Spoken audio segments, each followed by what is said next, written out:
Hello everyone, hope you all are doing well. In this video, we'll discuss the first problem of Leetcode Weekly Contest 312. It's an easy level problem. The problem name is sort the people.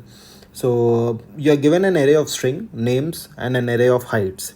So basically that consists of distinct positive integers.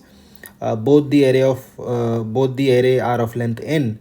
So basically what each index represents is, so names of I represents the name of that person and heights of I represent the height of that particular person, right?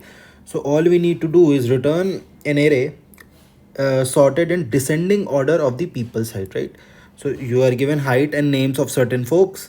You need to return the names of those people in decreasing order of their heights, right? So it's a very easy problem, I would say. Let me just fetch the solution. So again, no need to explain it diagrammatically. What I have done, sorry, on line number 3 I've calculated the length of the number of items that I have. On line number 4 I've constructed a new 2D array. No, now again there can be other ways as well. Why I've constructed it? Because I wanted to keep, I want to sort the heights, right? So what I have done, in this 2D array, so the first element will be for each and every element in this 2D array, like for all those 1D arrays, the first element will be height of the person, and the second value will be the index.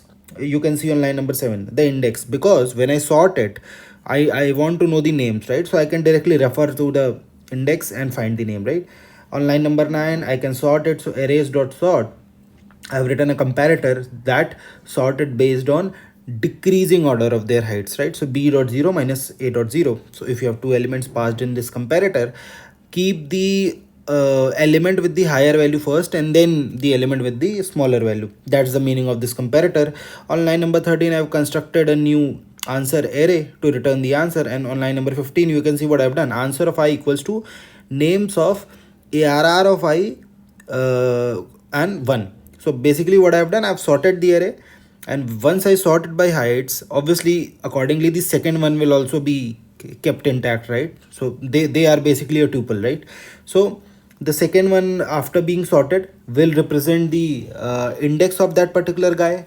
So to fetch the name I can directly refer to names dot arr of I of 1. This is after sorting, right?